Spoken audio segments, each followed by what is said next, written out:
Le son que vous venez entendre était pas celui des un feu des artifice. Ces était le coup de pistolet qui annonçait effondrement total et définitif de la vie des un milliardaire. À une table avec vue sur les lumières scintillantes de Lyon, Laurent Dubois, un titan de Industrie, lève une bouteille de champagne cru des une valeur de 2000 € pour porter un toast à sa maîtresse. Il murmure une promesse des avenir, des une nouvelle vie, des un monde construit rien que pour eux deux. Mais ce que il ignore, c'est et que à des kilomètres de là, dans le silence glacial des un cabinet des avocat, une femme, portant son enfant à naître, vient de poser son stylo. Des une seule signature élégante, Élise Dubois et née a pas seulement demandé le divorce, elle a activé une clause cachée dans leur contrat de mariage en béton armé. Une clause que il est né avait jamais pris la peine de lire. Et en un instant dévastateur, elle a légalement pris possession de toute sa fortune. Il boit à son avenir, sans savoir que son passé a déjà englouti. Laurent Dubois ne vivait pas seulement à Lyon, il en possédait une partie de âme. Le nom de son entreprise, Dubois Holdings, était gravé sur les gratte-ciel qui transperçaient les nuages. Sa résidence personnelle était pas un simple appartement, mais une immense villa dans les monts des un palais de verre et de béton avec des vues panoramiques sur une forêt de pins qui faisait ressembler la nature à un tapis précieux déroulé pour son plaisir.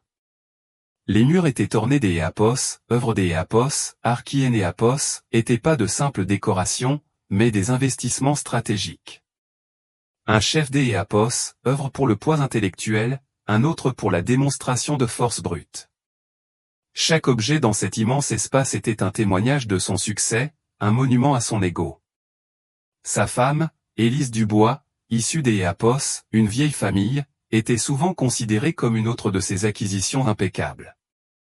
Elle était la fille de la vieille fortune, dotée des une beauté classique et discrète et des un diplôme en histoire de art de Université Lumière Lyon 2, ce qui faisait des hôtesse parfaite. Elle pouvait discuter de la sculpture de la Renaissance avec la même grâce désinvolte avec laquelle elle dirigeait une équipe de 12 domestiques. Pour le monde extérieur, il formait le couple parfait. Son ambition impitoyable était équilibrée par son élégance raffinée. Ils étaient les héros des chroniques mondaines dans Point de vue. Leur nom était chuchoté avec envie lors des bals de charité. Ils étaient incarnation du rêve lyonnais. Mais à intérieur de la cage dorée, or était froid au toucher. Laurent ne voyait pas Élise comme une partenaire, mais comme la curatrice de sa vie. Elle gérait la maison, le calendrier social et son image publique avec une efficacité impeccable que il tenait simplement pour acquise. Leur conversation était depuis longtemps réduite de rêves partagés à des briefings logistiques. Le gala de charité pour la fondation a lieu jeudi, Laurent, disait-elle, sa voix calme et égale tandis que elle ajustait un arrangement floral. J'y ai et confirmé notre table. Tu seras assis à côté du sénateur. Bien. Assure-toi que mon smoking est repassé. Celui avec les revers en soie, répondait-il, sans lever les yeux de écran lumineux de sa tablette, où les cours de la bourse défilaient comme une cascade numérique. Il lui parlait du même ton sec que à son assistant personnel. Pendant 5 ans, Élise a joué son rôle. Elle avait pris son ambition initiale pour de la passion, sa possessivité pour de amour. Elle croyait que sous armure du raideur des entreprise se cachait un homme avec qui elle pourrait construire une vie. Mais armure était tout ce que il y avait. Ces était un homme qui collectionnait de belles choses, art, les voitures, les entreprises, une femme, et ces attendait à ce que elle reste impeccable et silencieuse. La solitude était une entité à part entière, une invitée constante et muette dans leur immense demeure. Elle parcourait les couloirs de marbre, écho de ses pas résonnant dans le silence, se sentant comme le fantôme de sa propre vie. La seule chaleur que Eapos, elle trouvait était dans la petite véranda que Eapos, elle avait transformée en sa bibliothèque personnelle. Un lieu rempli de livres et de plantes qui semblaient vivants dans une maison qui ressemblait plus à un musée stérile. C'est Eapos, et dans cette véranda, par une claire journée de septembre, que tout a changé. Depuis plusieurs semaines, une fatigue subtile la hantait, et chaque matin était accueilli par une nausée légère mais persistante. Elle mettait cela sur le compte du stress, mais alors que Eapos, elle arrosait une orchidée, une vague de vertige si intense la submergea que Eapos, elle dut Eapos, agripper au dossier des Eapos, un fauteuil en velours pour ne pas tomber. 2 heures plus tard, elle était assise sur le bord de la baignoire en marbre froid, fixant le petit bâtonnet en plastique dans sa main tremblante. Une croix bleue. Sans équivoque. Enceinte. Un tourbillon des Eapos, émotions contradictoires la déferla. Il y eut une étincelle de joie, primitive et féroce. Un bébé. Une vie. Une partie des Eapos, elle-même qui est Eapos, appartenait pas à Laurent et Eapos, était pas organisée par lui. Mais elle fut immédiatement suivie par une vague de terreur glaciale. Comment pouvait-elle amener un enfant dans ce vide affectif? Quel genre de père serait Laurent? Un homme qui voyait la famille comme un héritage, une dynastie, pas une source des Eapos, amour et de chaleur. Elle décida de le lui dire le soir même. Elle demanda à leur chef personnel de préparer son plat préféré, des délices de la haute cuisine française. Elle choisit une bouteille de son grand cru de Bordeaux préféré. Elle voulait que tout soit parfait, pour adoucir la nouvelle qui, espérait-elle, pourrait combler le fossé entre eux. Il rentra tard, comme des Eapos, habitude, jetant son manteau sur mesure à la femme de chambre sans un mot. Il entra dans la salle à manger en desserrant le nœud de sa cravate. Journée difficile, grogna-t-il en Eapos, asseyant au bout de la longue table polie. Je comprends, dit doucement Élise. Eapos espérait que nous pourrions parler. C'est Eapos, est à propos de la réception? Parce que je t'ai Eapos, ai déjà dit que je ne supporterai pas un autre des discours ennuyeux de ton cousin. Non, ce Eapos, est pas à propos de la réception, dit-elle, les mains jointes sur ses genoux. C'est Eapos, est quelque chose des Eapos, important, de personnel. Le chef servit Eapos, entrait. Laurent picorait dans son assiette, son regard glissant déjà vers le téléphone que Eapos, il avait posé sur la table à côté de lui. Dis-moi simplement, Élise. Eapos, et un appel tôt avec le bureau de Singapour. Prenant une profonde inspiration, elle le regarda droit dans les yeux, son cœur battant la chamade. Laurent, je suis enceinte. Le silence qui suivit fut lourd et absolu. Il arrêta de mâcher. Il posa lentement sa fourchette et la regarda vraiment pour la première fois de la soirée. Mais Eapos, expression dans ses yeux Eapos, était ni de la joie, ni du choc, ni même de la curiosité. C'est Eapos, était du calcul. Il se pencha en arrière sur sa chaise, et un lent sourire indéchiffrable se dessina sur son visage. Eh bien, dit-il enfin en levant son verre de vin. C'est Eapos, est efficace. Élise le regarda, confuse.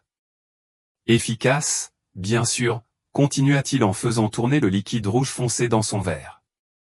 Un héritier. Cela sécurise la lignée des Dubois. Bon timing. En fait, nous pourrons annoncer cela dans le numéro des Eapos, hiver de point de vue. C'est Eapos, est bon pour la marque. Il prit une gorgée de vin, le regard lointain. Il planifiait déjà le communiqué de presse. Il ne lui demanda pas si elle allait bien. Il ne lui demanda pas si elle était heureuse ou effrayée. Il ne tendit pas la main pour prendre la sienne. Il avait évalué la nouvelle comme une transaction commerciale, un mouvement stratégique bénéfique pour son empire. À cet instant, en le regardant traiter la création de leur enfant comme une opportunité de relations publiques, le dernier fil des Eapos, espoir fragile auquel Élise et ses Eapos étaient accrochés se rompit. Elle Eapos, amour que Eapos, elle pensait avoir pour lui, elle Eapos, amour que Eapos, elle avait passé des années à essayer de ranimer, se transforma en autre chose. Une certitude froide et dure. Énéapos était pas sa femme. Elle était son actif. Et maintenant, elle portait son actif le plus précieux. La cage dorée venait de se transformer en nurserie, et elle réalisa avec une clarté terrifiante que Éapos, elle devait trouver une issue. Pas seulement pour elle-même, mais pour la petite vie innocente qui grandissait en elle. La liaison de Laurent Dubois avait commencé, comme c'est Éapos, est souvent le cas, non pas avec une passion fracassante, mais avec le murmure feutré des Éapos, une admiration mutuelle pour les belles choses coûteuses. Éapos, objet de cette admiration était Chloé Moreau. Éapos était ni un mannequin et cervelé ni une jeune stagiaire naïve. Chloé était une force de la nature à part entière, propriétaire des Éapos, une galerie des Éapos, archique et minimaliste dans le Vieux-Lyon. Elle était vive, ambitieuse et dotée des Éapos, un flair prédateur pour la faiblesse. Elle avait des yeux sombres et expressifs, une crinière de cheveux noirs de jet coiffée dans un désordre étudié, et un rire grave et rauque. Éapos, habillée avec des créateurs européens des Éapos, avant-garde qui faisaient paraître les tailleurs classiques des Éapos, Élise démodée et fade. Si Élise était la noblesse de la vieille fortune, Chloé était la fin de Éapos, argent neuf. Elle ne vendait pas seulement de Éapos, art, elle vendait un style de vie, Éapos, illusion des Éapos, être à la pointe de la culture. Et les hommes comme Laurent étaient sa principale clientèle. Éapos était rencontré lorsque Laurent cherchait à acquérir une œuvre majeure des Éapos, un artiste allemand en pleine ascension. Chloé Éapos occupa de la transaction. Éapos était pas une simple marchande. Elle était une connaisseuse de ce genre d'Éapos, homme. Elle comprenait que pour Laurent, Éapos, Éapos, était pas une émotion, Éapos était une conquête et un investissement. Lors de leur première rencontre, elle ne flirta jamais ouvertement. Au lieu de cela, elle engagea son intellect, son ego.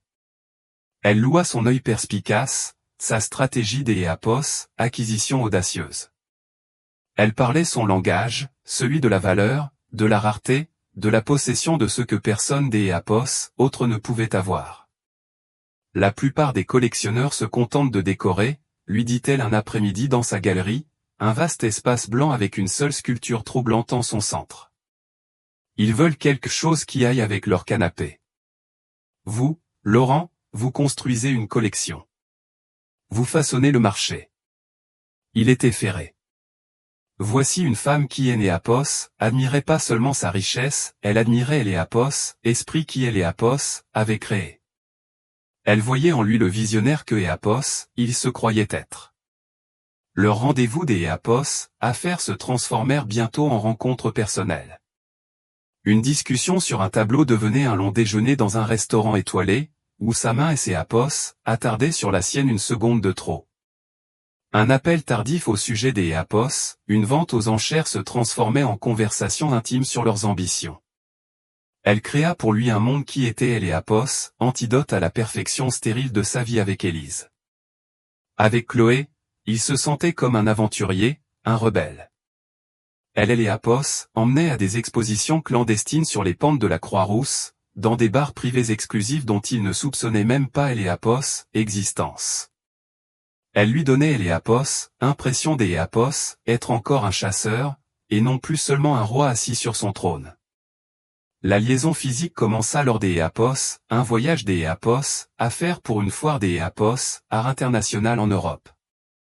Dans Éapos, atmosphère moite et hédoniste de la ville, loin des regards indiscrets de la société lyonnaise, ils se retrouvèrent dans le même lit. Pour Laurent, ce fut une libération, une affirmation de son pouvoir et de son attractivité. Pour Chloé, Éapos était Éapos, aboutissement des Éapos, une transaction préparée depuis des mois. Elle était la maîtresse parfaite. Elle était exigeante, ce qui flattait son ego, réclamant des cadeaux coûteux, des voyages luxueux et un accès exclusif. Mais Éapos exigea jamais la seule chose que Éapos, il ne pouvait donner, la légitimité. Elle ne se plaignit jamais des Éapos, être un secret. En fait, elle semblait Éapos en délecter. Pauvre Élise, disait-elle avec un sourire en coin, passant un doigt sur sa mâchoire alors que Éapos, ils étaient allongés dans une suite des Éapos, hôtel de luxe. C'est elle-même Éapos, amusée, ou seulement organisée Éapos, amusement des autres? Laurent riait. Le commentaire renforçait la justification de sa liaison. Il se disait que Éapos, il ne détruisait pas son mariage, il le complétait simplement. Élise était pour elle Éapos, héritage, la stabilité, la marque publique Laurent Dubois. Chloé était pour lui. Elle était sa récompense pour les fardeaux de sa vie. Il la couvrait de cadeaux, une montre rare, un cabriolet vintage, une carte American Express Centurion sans limite, liée à une société holding privée pour la dissimuler des comptes principaux. Il était méticuleux, croyait-il, pour brouiller les pistes. Il utilisait des téléphones jetables, réservait des hôtels sous de faux noms, et son chauffeur empruntait des itinéraires alambiqués. Il était le maître de son univers et croyait pouvoir compartimenter sa vie avec la même efficacité impitoyable que Éapos, il gérait son portefeuille des Éapos, entreprise. Il ne pensa jamais au tribut émotionnel pour Élise, car il avait depuis longtemps cessé de la voir comme une personne dotée des Éapos, un monde intérieur riche. Elle était un système qui fonctionnait. On ne Éapos, inquiète pas des sentiments des Éapos, un système, seulement de son fonctionnement. Et tant que sa maison fonctionnait sans accroc et que ses apparitions publiques étaient impeccables, il supposait que le système était content. Éapos, annonce de la grossesse des Éapos, Élise ne lui parut guère être une complication pour sa liaison. Au contraire, elle rendait sa compartimentation encore plus justifiable. Élise remplissait désormais sa fonction première, produire un héritier. Ses Éapos étaient son monde. Son monde à lui, celui où il se sentait vraiment vivant, était avec Chloé. Une semaine après avoir appris que Éapos, il allait être père, il était avec Chloé dans son appartement du Vieux-Lyon, un loft aussi audacieux et élégant que Éapos, elle.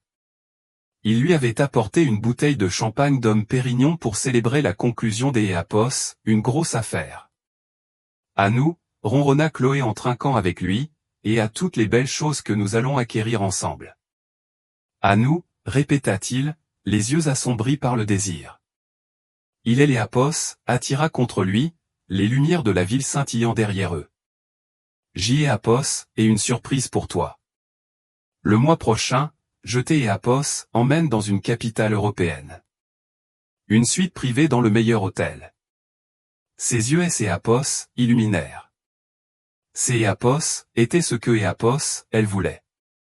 Les voyages, les bijoux, la proximité du pouvoir. Elle Éapos, embrassa profondément, une performance calculée de passion. Et que diras-tu à ta femme, murmura-t-elle contre ses lèvres. Voyage des Éapos, affaire, une conférence, dit-il avec dédain. Elle ne pose pas de questions. Elle connaît sa place. Il le croyait absolument. Il croyait que Éapos, Élise était à la maison, planifiant joyeusement la nurserie, dans une ignorance béate de son autre vie. Il se voyait comme un maître marionnettiste, tirant les ficelles de ces deux mondes séparés, sans jamais imaginer que Éapos, une de ses marionnettes était sur le point de couper ses propres fils et de mettre le feu à toute la scène. Il était si confiant dans sa tromperie, si aveuglé par sa propre arrogance, que Éapos, il ne remarqua pas le premier fil qui se défit. Et Éapos, était un fil que Éapos, il avait lui-même laissé pendre. Une petite transaction de carte de crédit, apparemment insignifiante. Une transaction pour une galerie à laquelle il pensait que sa femme Éapos, aurait jamais de raison de prêter attention. Élise avait toujours géré leurs finances familiales. Un rôle que Laurent lui avait délégué au début de leur mariage, non pas par confiance absolue, mais parce que Éapos, il considérait cela comme une corvée administrative indigne de son temps. Il lui avait donné accès à tous leurs comptes personnels, certain que son éducation de la vieille fortune ferait des Éapos, elle une gestionnaire responsable, bien que peu imaginative, de leurs dépenses domestiques.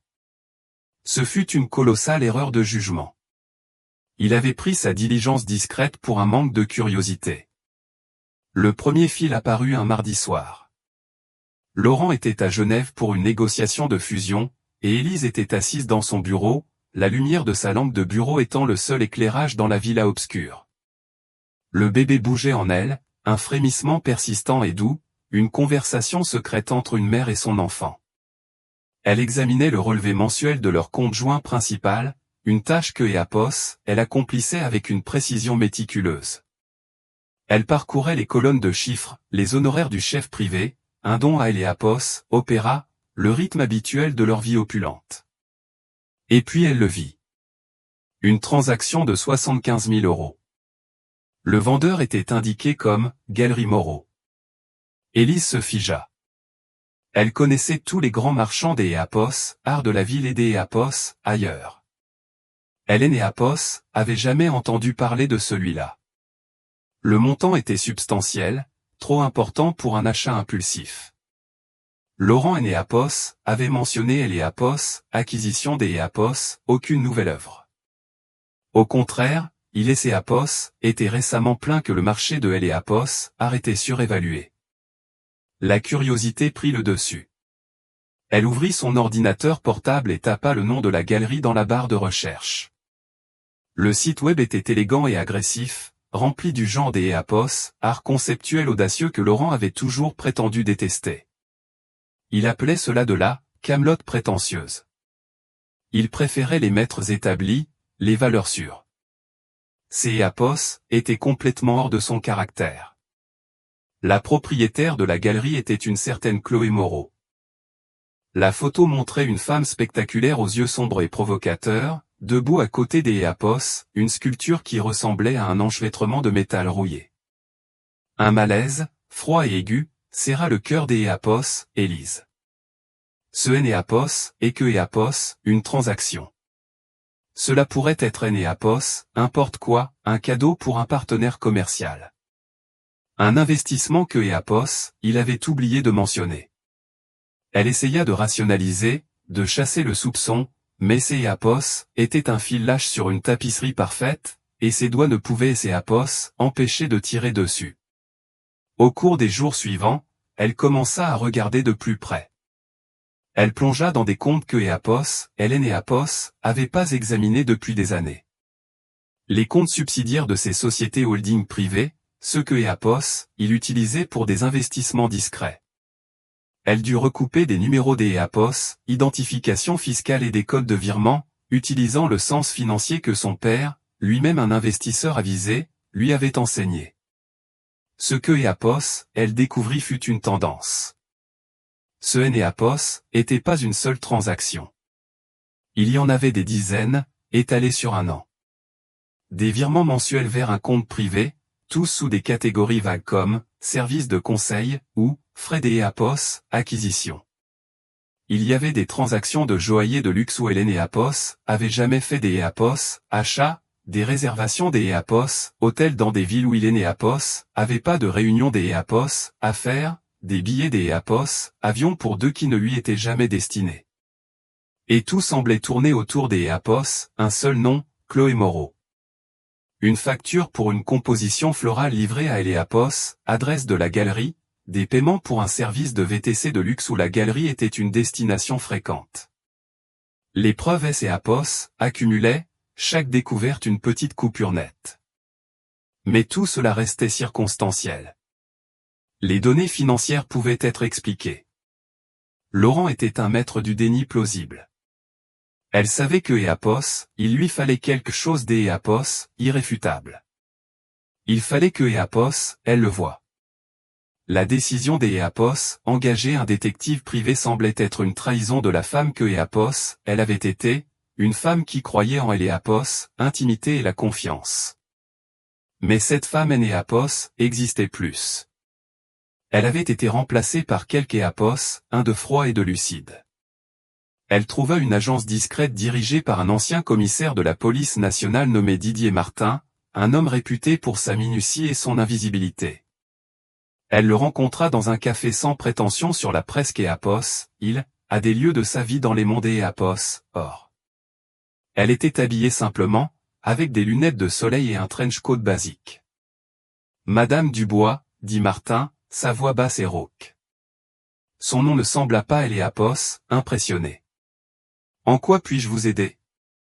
J'y ai besoin que vous suiviez mon mari, dit-elle, sa propre voix ferme, la surprenant par son absence de tremblement. J.Apos ait besoin de savoir où il va et qui il voit. Elle lui tendit un dossier contenant Apos, emploi du temps de Laurent pour les 2 prochaines semaines. Une semaine plus tard, un coursier livra une simple enveloppe Kraft. Élise Apos emmena dans sa véranda, le seul endroit qui lui semblait être le sien, et Apos, assis, les mains tremblantes. À Apos, intérieur se trouvait une douzaine de photos sur papier glacé. Les premières montraient Laurent entrant dans la galerie du Vieux-Lyon. Puis des photos de lui et de Chloé Moreau, riant lors des Apos, un déjeuner en terrasse, sa main sur la sienne, leur tête rapprochée dans une intimité partagée. Une autre les montrait sortant des Apos, un hôtel, non pas en Europe, mais en plein centre de Lyon, à moins de 5 kilomètres de leur propre maison. Et puis, la dernière photo, celle qui brisa tout. Elle avait été prise de nuit, à travers la grande fenêtre du loft de Chloé. Laurent se tenait derrière elle, ses bras enroulés autour de sa taille. Il Apos, embrassé dans le cou, les yeux fermés. Chloé se penchait contre lui avec un sourire triomphant et possessif, regardant son propre reflet, et donc Apos, objectif de Apos, appareil photo, dans la vitre. Apos était le portrait de la trahison, brutal et indéniable.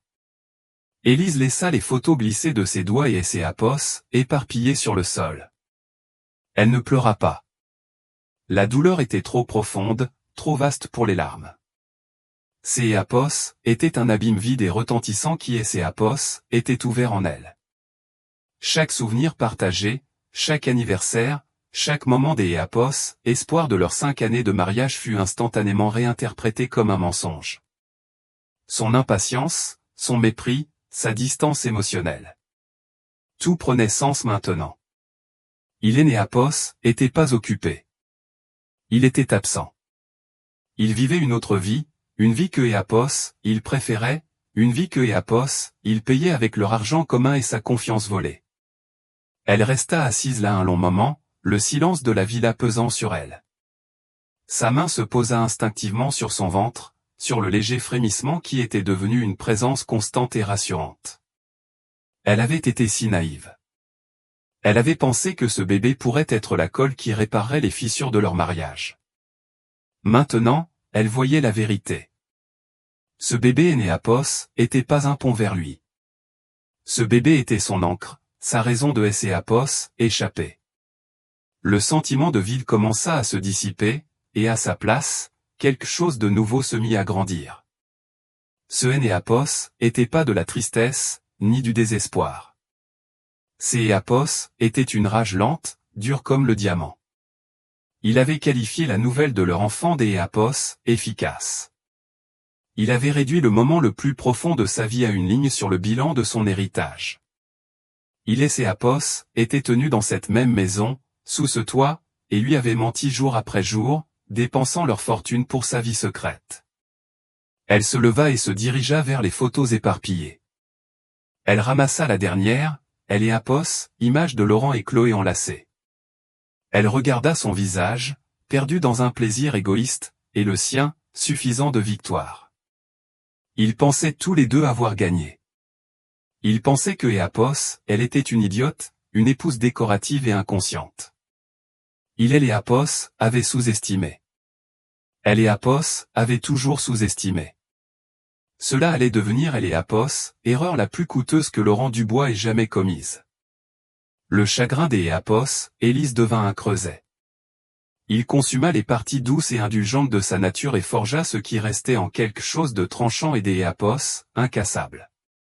Le lendemain matin, elle ne fit pas de scène à Laurent.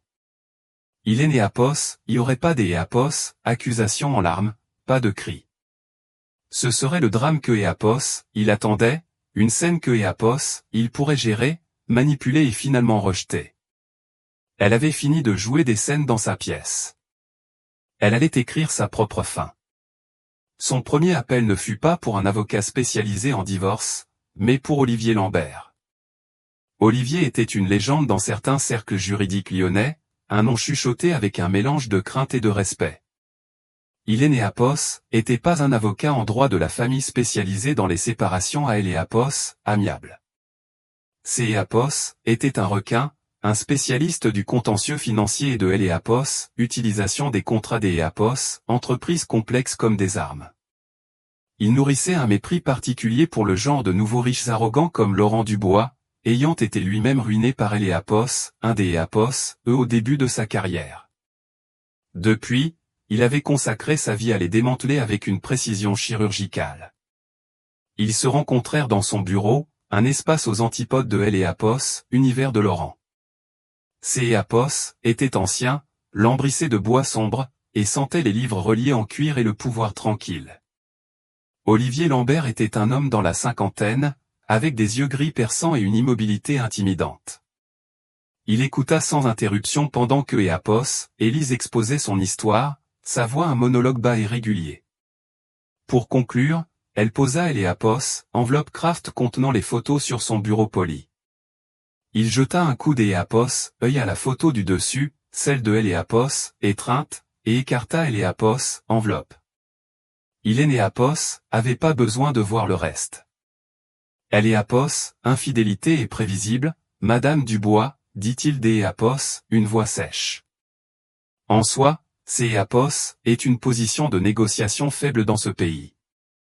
Le préjudice émotionnel est immense, mais le levier financier est minime. Que Éapos, avez-vous des Éapos, autres? Céapos était le moment. Élise sortit un document épais et relié de son sac. Notre contrat de mariage, dit-elle en le posant sur la table. Olivier se pencha en avant, son intérêt enfin piqué. Il ouvrit le document, ses yeux vifs parcourant les pages denses. Il avait été rédigé par les avocats de Laurent, une équipe des Éapos, avocats des Éapos, affaires agressifs. À première vue, ces Éapos étaient une forteresse imprenable, conçue pour protéger Éléapos, immense fortune de Laurent, estimée à un peu plus de 2 milliards d'Éapos, euros. Il stipulait que Éapos, en cas de divorce, Élise recevrait un paiement unique de 10 millions d'Éapos, euros, une aumône dérisoire destinée à acheter son silence et son départ rapide. Olivier le feuilleta, son expression sombre. Céapos est brutal, Madame Dubois. Céapos est conçu pour vous laisser avec presque rien. Continuez à lire, dit calmement Élise. Page 47, article 12. Ses yeux se plissèrent en lisant la clause, puis il la relut. Un lent sourire de loup se dessina sur son visage. Il leva les yeux vers Élise, la voyant pour la première fois non pas comme une victime, mais comme une prédatrice égale. Mon Dieu, murmura-t-il. La clause de Éléapos, héritage. Céapos était une clause standard, un ajout que les propres avocats de Laurent avaient insisté pour inclure, une clause type pour les patriarches bâtisseurs de dynastie.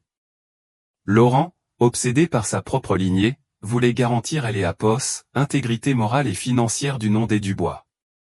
Éléapos, article 12, la clause de loyauté et de descendance familiale, stipulait que les termes principaux du contrat de mariage seraient annulés dans des circonstances spécifiques. Si un héritier légitime naissait du mariage, et Céapos, il était prouvé que Laurent Dubois avait commis un adultère menaçant la stabilité de la cellule familiale pendant la période de gestation du dit héritier, alors une mesure des Éapos, urgence serait appliquée pour protéger les droits de Éléapos, héritier des conséquences de Éléapos, instabilité morale du père, le contrôle majoritaire de la fiducie familiale Dubois ou Éléapos, entité juridique détenant la majorité de ses actions dans Dubois Holdings. Son portefeuille immobilier et ses actifs liquides seraient temporairement transférés à la mère, pour que Éapos, Éléapos, administre jusqu'Éapos, à ce que Éléapos, enfant atteigne Éléapos, âge de 25 ans. Céapos était conçu pour protéger la dynastie des Éapos, un père dissolu qui pourrait dilapider la fortune familiale avec des maîtresses ou des enfants illégitimes. Laurent Éléapos avait signé des Éapos, un trait de plume arrogant, si confiant dans son infaillibilité et sa capacité à tromper que Éapos, Éléapos, avait vu comme un témoignage de sa vertu patriarcale. Ilénéapos avait jamais imaginé que cela puisse être utilisé contre lui. Il le voyait comme un bouclier pour son héritier. Énéapos avait jamais pensé que Élise serait celle qui le manierait comme une épée. Énéapos a signé, dit Élise, sa voix glaciale. Il en était si fier. Il appelait ça Écho, sécuriser Énéapos, avenir Écho. Ce Énéapos est pas une simple demande de divorce, Madame Dubois, dit Olivier, son cerveau tournant à plein régime, une lueur de chasseur dans les yeux. Énéapos est une prise de contrôle d'Énéapos, entreprise. Un coup d'Énéapos, État. Énéapos est magnifique. Pendant les 4 semaines suivantes, ils travaillèrent dans le secret le plus absolu. Olivier rassembla une équipe fantôme d'Énéapos, experts comptables judiciaires et de spécialistes bancaires. Ils opéraient depuis un bureau sécurisé et non marqué dans un autre arrondissement. Leur mission, cartographier Énéapos, intégralité de Énéapos, empire financier de Laurent. Chaque société écran, chaque compte offshore, chaque actif caché. Ils trouvèrent la société holding utilisée pour financer sa liaison, celle liée à la carte Centurion. Ils suivirent les virements à Chloé Moreau. Ils assemblèrent une montagne de preuves irréfutables, liant son infidélité directement à ses actifs financiers, satisfaisant parfaitement aux exigences de la clause. Pendant que Énéapos, il travaillait, Élise jouait le rôle le plus difficile de sa vie. Elle était la future mère parfaite et radieuse.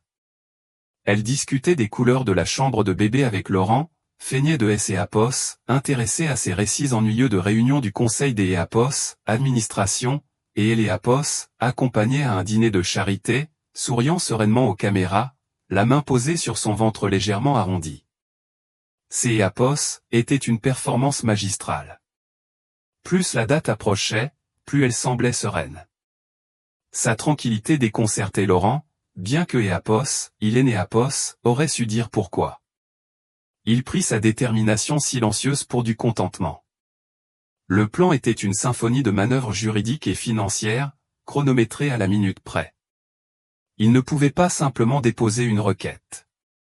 Dès que Laurent serait alerté, il déplacerait ses actifs, les cacherait dans un écheveau si dense de comptes internationaux que il serait en procès pendant des années. Le transfert de contrôle devait être instantané et absolu. Olivier Lambert prépara une série de documents. Ce Énéapos n'étaient pas des papiers de divorce. Ils étaient déguisés en une mise à jour de routine de la fiducie familiale Dubois ou le genre de choses que Énéapos, un futur père responsable, ferait pour optimiser sa succession pour son enfant à naître.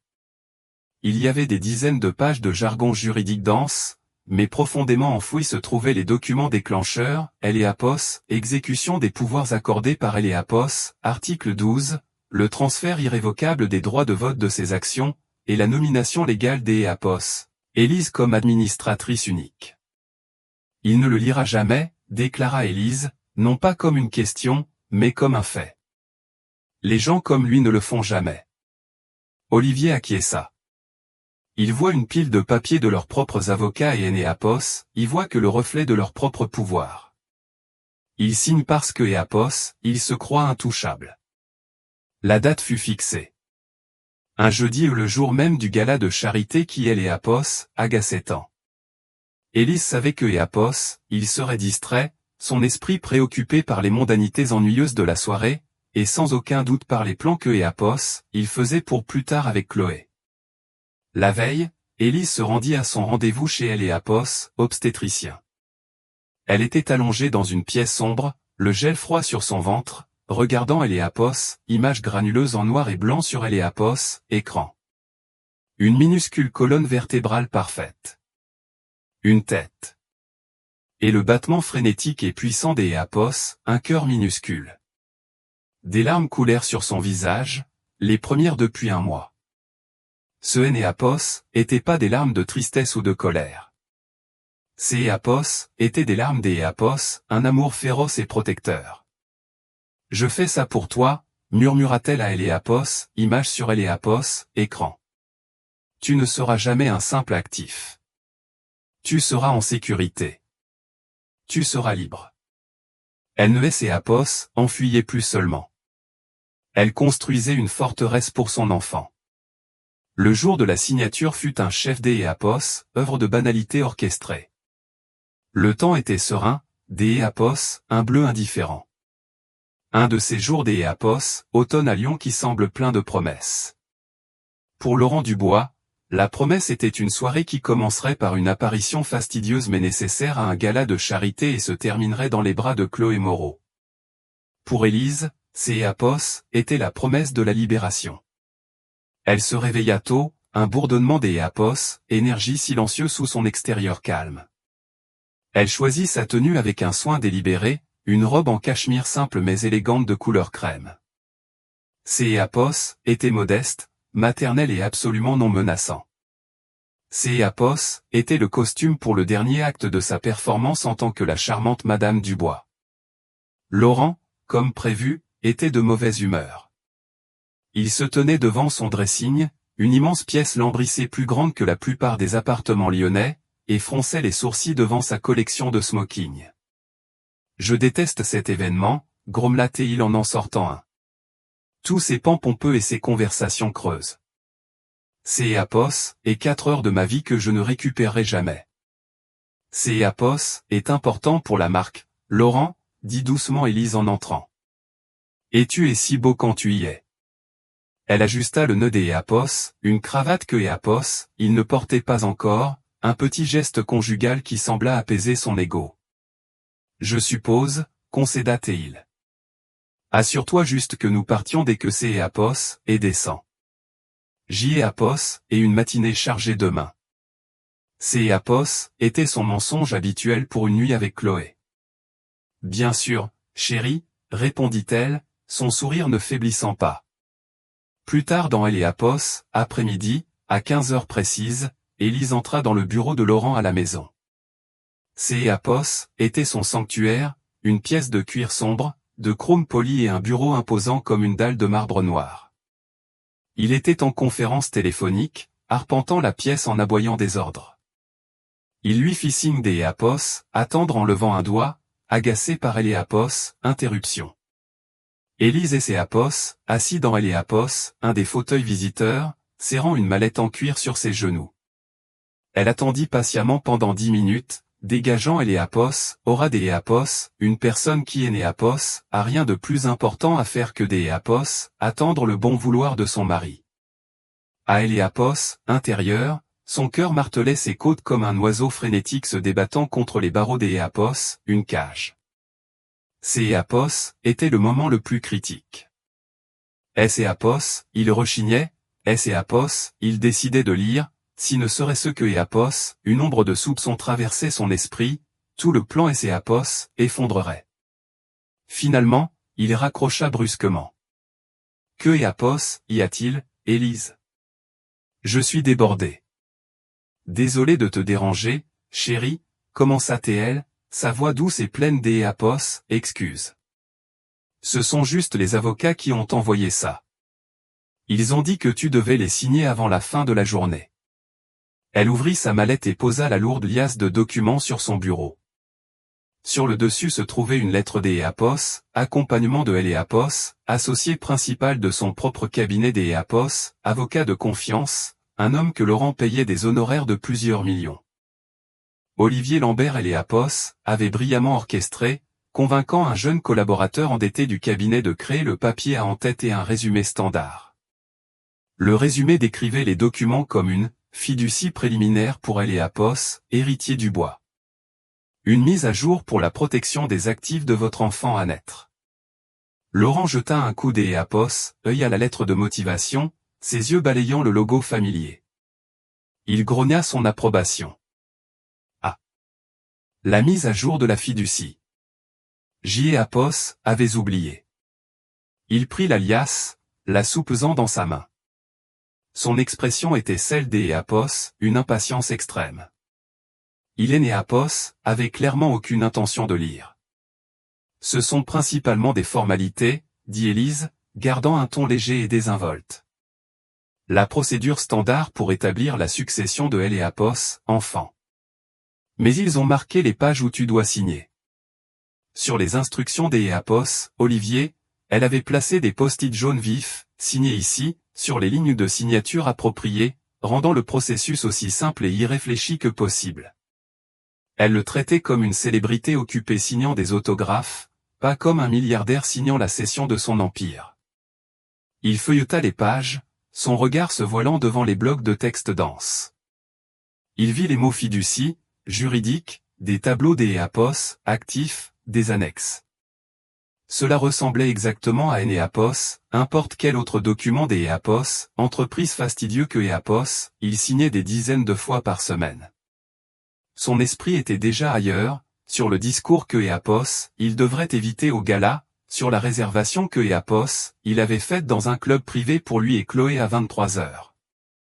Il attrapa son stylo, un lourd Mont-Blanc fait sur mesure. Des EAPOS, accord, des EAPOS, accord, où est-ce que je signe? Élise se leva et se pencha sur le bureau. Son parfum, une odeur subtile et familière de lavande, emplit les EAPOS, R. Elle pointa un doigt parfaitement manucuré vers le premier post-it jaune. Ici, et ici. Il signa la première page, sa signature un trait des EAPOS, encre vif et arrogant. Elle tourna la page pour lui. Et ici. Il signa à nouveau.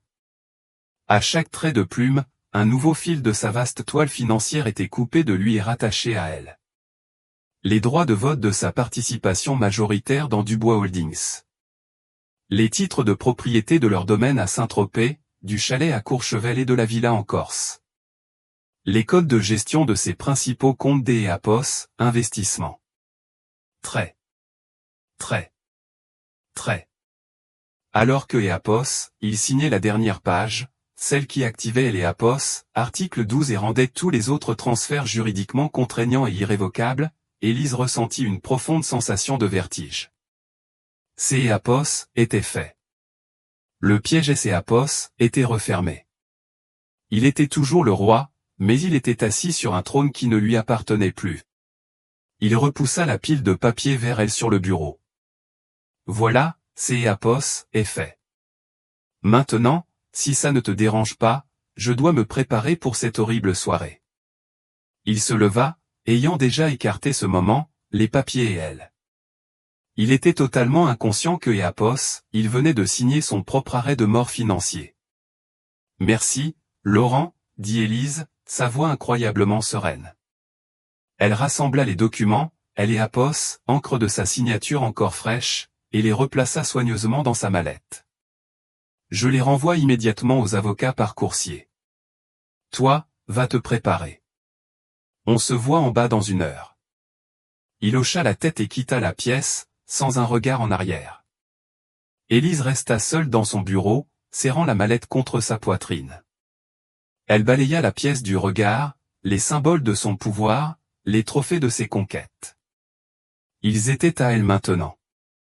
Elle et EAPOS, approcha de la baie vitrée et regarda la ville qui et EAPOS, étendait en contrebas. Ce EAPOS était plus son royaume où elle était prisonnière. EAPOS était son domaine, conquis non par la force brute, mais par EAPOS, intelligence tranquille et sous-estimée des EAPOS, une femme que EAPOS, EAPOS, avait jamais pris la peine de vraiment voir.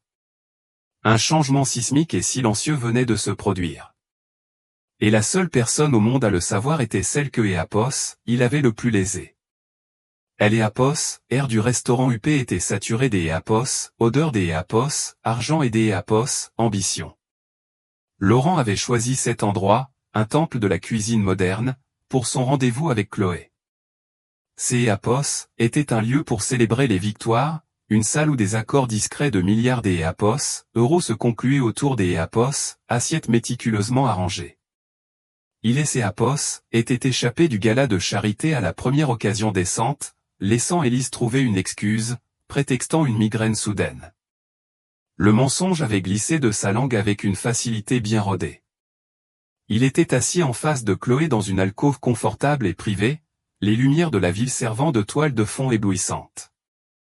Elle portait une robe rouge sang qui la moulait comme une seconde peau, un contraste saisissant avec la mère des EAPOS, élégance discrète dans laquelle il savait que EAPOS, Élise serait vêtue. Je déteste avoir dû te voir avec elle ce soir, fit la moue Chloé, en faisant tourner un cabernet rubis dans son verre. Même de elle EAPOS, autre côté de la pièce. Là, debout, toute maternelle et suffisante. C'est Éapos, et pour la forme, tu le sais, dit Laurent, tendant la main sur la table pour prendre la sienne. Son contact était possessif, rassurant. Un mal nécessaire, mais le spectacle est presque terminé.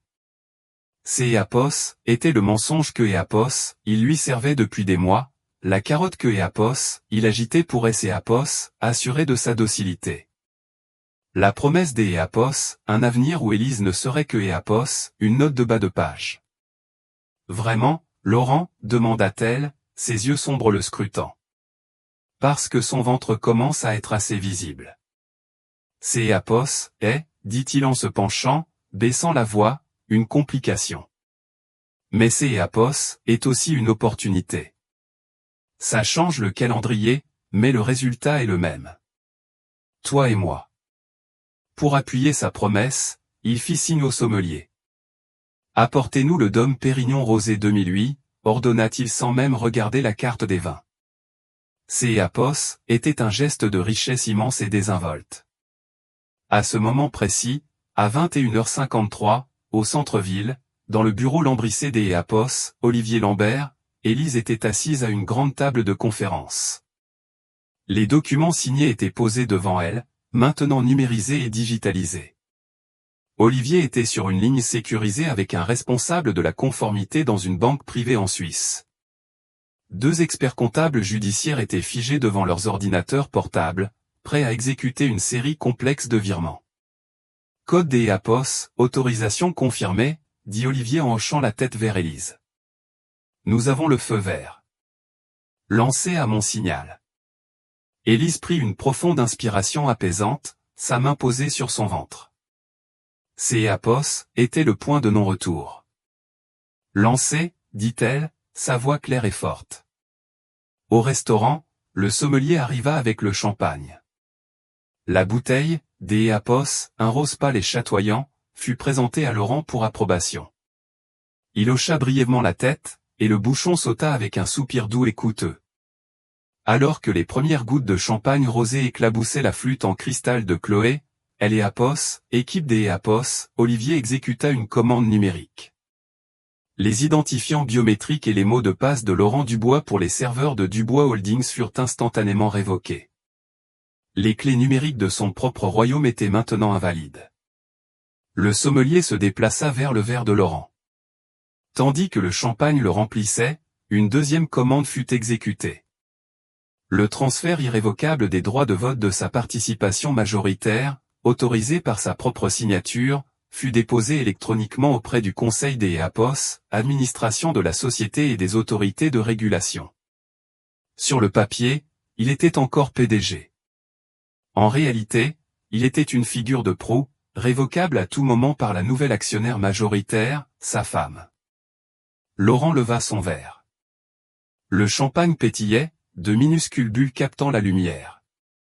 Il regarda Chloé, la femme que Éapos, il considérait comme son avenir brillant et excitant. Un toast, dit-il, sa voix résonnant de suffisance. Au nouveau départ. À un avenir libre des Éapos, obligation fastidieuse. À nous. Au moment où leur verre et Éapos entrechoquèrent, une note pure et aiguë dans le bourdonnement du restaurant, la dernière série de transferts commença. Les actifs liquides des centaines de millions des Éapos, euros en liquidité, actions et obligations furent déplacés des comptes contrôlés par Laurent vers de nouveaux comptes en fiducie contrôlés exclusivement par Élise. Les titres de propriété immobilier furent légalement transférés. Les lignes de crédit que Éapos, il utilisait pour financer son style de vie somptueux y compris la carte Centurion dans le portefeuille de Chloé furent gelées, en attente des Éapos, examen par la nouvelle autorité de contrôle. Il prit une longue gorgée satisfaite de champagne. Ces Éapos étaient vifs, complexes, avec des notes de fraises et de fumée. Pour lui, ces Éapos étaient le goût de la victoire. Il était le maître de Éapos, univers, célébrant une autre manipulation réussie, une autre dualité parfaitement gérée. Il buvait à son propre génie, à son pouvoir, à sa capacité des Éapos, à voir tout ce que Éapos, il désirait. Il et Éapos, avait aucune idée que Éapos, il buvait à sa propre ruine. Il célébrait à son propre enterrement, et il ne savait même pas que Éapos, il était le mort. Tandis que Éapos, il savourait le vin cher et la compagnie de sa maîtresse, elle Éapos, empire que Éapos, il avait bâti, la fortune qui le définissait, était systématiquement et légalement démantelée dans le silence le plus total. Toute la structure de sa vie avait été rasée, et il était assis dans les décombres, admirant la vue, totalement inconscient que rien de ce que Éapos, il regardait ne lui appartenait plus. Ce toast était le monument final parfait à sa propre et spectaculaire arrogance. La première secousse du monde de Laurent qui est Éapos, effondré ne vint pas comme un rugissement, mais comme le murmure des Éapos, une humiliation numérique. Après le dîner somptueux, après plus de champagne et de promesses chuchotées, il attrapa son portefeuille pour payer Éapos, addition. Il tendit au serveur sa carte centurion personnelle, la légendaire carte noire qui était son symbole ultime de pouvoir illimité. Quelques instants plus tard, le serveur revint, son expression un masque soigneusement étudié des Éapos, excuse professionnelle. Je suis vraiment désolé, monsieur Dubois. La carte est refusée. Laurent le dévisagea. Impossible. Réessayez. Nous avons essayé, monsieur, 3 fois. Peut-être souhaitez-vous utiliser une autre carte? Une bouffée des Éapos, irritation monta dans le cou de Laurent. Il sortit une Visa Platinum des Éapos, une autre banque. Essayez celle-ci. Le serveur revint, son visage encore plus peiné. Je aime Éapos, excuse, monsieur, celle-ci aussi. Chloé observait, son sourire se raidissant. Le glamour de la soirée et Éapos évaporait sous la dure lumière fluorescente des Éapos, un problème financier. Laurent, agité et furieux, sortit son téléphone pour appeler le service de conciergerie privée de sa banque. Il fut mis en attente. Le maître triomphant de Éapos, Univers écoutait maintenant une musique des Éapos, attente insipide, comme Éapos, n'importe quel autre mortel. Finalement, la voix nerveuse des Éapos, un agent subalterne arriva en ligne. Monsieur Dubois, oui, je vois le problème. Il semble y avoir un gel sur tous vos comptes personnels. Un ordre a été émis par Éapos, administrateur principal. C'est Éapos, et moi, Éapos, administrateur principal, siffla Laurent dans le téléphone.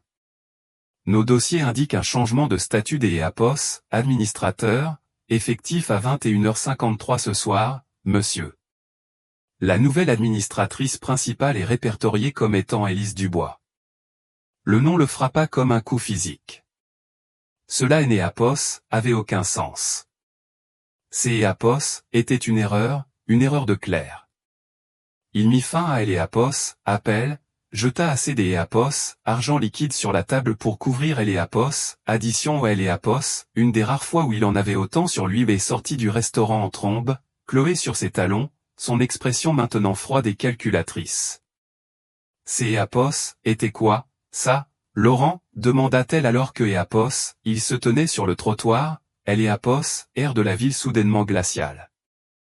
Rien, une erreur de la banque, aboya-t-il, en essayant de se connecter à son compte des Éapos, entreprise Dubois Holdings sur son téléphone pour appeler son chauffeur. Accès refusé. Il essaya à nouveau. Identifiant incorrect. La panique, un sentiment que Éapos, il est Éapos, avait pas ressenti depuis que Éapos, il était un jeune homme en pleine ascension, commença à Éapos, insinuer dans ses entrailles. Il est là un taxi ordinaire, une humiliation en soi. Pendant le trajet tendu et silencieux vers les monts des Éapos, or, il tenta désespérément de joindre son directeur financier, son avocat, Éapos, importe qui. Tous ses appels tombaient sur la messagerie vocale, comme Éapos, il avait été numériquement excommunié de sa propre vie. Quand le taxi arriva devant sa villa, le coup de grâce final tomba. Il se dirigea vers Éapos, entrée principale, mais le gardien de sécurité, un homme qui le saluait par son nom depuis des années, Éapos, avança pour lui barrer le chemin, son visage une image de misère. Je suis désolé, monsieur Dubois, je ne peux pas vous laisser entrer. Que Éapos, est-ce que tu racontes, Pascal? Éapos, habite ici. Éapos, et des instructions claires, monsieur, de la nouvelle occupante principale, Madame Dubois. Vous Énéapos êtes plus répertorié comme résident. Céapos était là. Le moment où le brouillard du déni fut balayé par la lumière brutale de la réalité. Ce Énéapos était pas une erreur, Céapos était une attaque. Céapos était un coup d'Éapos, état.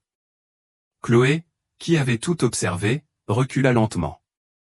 Éléapos, homme auquel Céapos était attaché, le titan de Éléapos, industrie, la source de ressources illimitées, était enfermé à Éléapos, extérieur de sa propre maison. Son pouvoir Céapos était évaporé. Elle ne voyait pas un amant, mais une action qui venait de Céapos, effondrée à zéro. Laurent, dit-elle, sa voix vide de toute chaleur. Je pense que Éapos, il est temps pour moi de partir. Énéapos attendit pas de réponse. Elle se retourna, et là une autre voiture est disparue dans la nuit lyonnaise, emportant avec elle ses illusions d'Éapos, un avenir partagé. Laurent resta seul sur le trottoir. Les lumières de la ville, qui semblaient autrefois le célébrer, se moquaient maintenant de son impuissance. Humilié et enragé, il reçut enfin un SMS. Il provenait d'Éapos, un numéro que Éapos, il ne reconnaissait pas. Tes affaires ont été emballées et envoyées dans un entrepôt à Vénissieux. Éapos, adresse te sera transmise. Voici le nom d'Éapos, un hôtel que Éapos est réservé pour toi pour la semaine prochaine. Après ça, tu te débrouilles. Une lettre Éapos attend à la conciergerie. Il trébucha jusqu'Éapos, au hall d'Éapos, entrée, où le concierge lui tendit silencieusement une épaisse enveloppe couleur crème avec Éapos, élégant monogramme LD. Il la déchira. À Éapos, intérieur, rédigée de la main parfaite et arrondie d'Éapos, Élise, se trouvait une lettre de plusieurs pages. Éapos était ni émotive ni colérique. Éapos était un exposé calme, détaillé et dévastateur de sa chute. Elle décrivait son infidélité, citant des dates et des lieux du rapport du détective privé. Elle expliquait en termes clairs et simples la fonction de Éapos, article 12 de leur contrat de mariage, la clause que Éapos, Éapos, avait jamais pris la peine de lire. Éapos informait que Éapos, elle avait pris le contrôle total de la fiducie familiale Dubois, et donc de Éapos, entreprise et de tous leurs actifs, pour protéger les droits de naissance de leur enfant à naître d'Éapos, un père au jugement douteux. La lettre se terminait par un dernier paragraphe écrasant. Tu aimes Éapos, a dit un jour que ma grossesse était efficace et bonne pour la marque Echo. Tu avais raison. Éapos est avéré être Éapos, opération commerciale la plus efficace de ma vie. Tu voyais notre enfant comme Éapos, héritier de ton empire. Au lieu de cela, cet enfant est devenu Éapos, instrument de ma libération et de ta chute. Tu aimes Éapos, à sous-estimer, Laurent. Tu me voyais comme un autre bel objet que tu possédais. Tu découvriras que de toutes tes acquisitions, Éapos était la seule qui avait son propre esprit. Éapos essaie pas de me contacter. Toute communication future se fera par Éapos, intermédiaire de nos avocats. Ou plutôt, de mes avocats et de ceux que tu pourras te permettre d'Éapos, engagés. Il froissa la lettre dans son poing, son corps tremblant d'Éapos, une rage si profonde que Éapos, elle lui coupait le souffle. Il était complètement, absolument et parfaitement défait. Démantelé non pas par un rival d'Éapos, entreprise ou un krach boursier, mais par la femme silencieuse et effacée que Éapos, il avait reléguée à la périphérie de sa vie. Elle avait utilisé sa propre arrogance, ses propres documents juridiques et son propre enfant contre lui, dans une manœuvre si brillante et impitoyable que Éapos, Éapos, aurait admiré chez un ennemi. Il leva les yeux à travers les portes vitrées du hall, vers sa villa, où une lumière était allumée. Il pouvait presque Éapos, imaginer là-haut, une main sur son ventre, le regardant de haut. Élise Dubois, la curatrice de sa vie, venait de superviser sa destruction spectaculaire.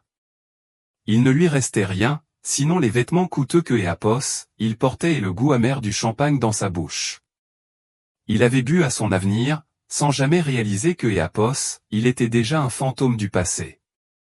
Ainsi, le monde de Laurent Dubois Noès Eapos est pas terminé par une explosion, mais par une signature silencieuse et le bruit des Eapos, un bouchon de champagne. Un rappel glaçant que les plus grandes menaces ne viennent souvent pas de nos ennemis déclarés, mais des personnes que nous sous-estimons le plus.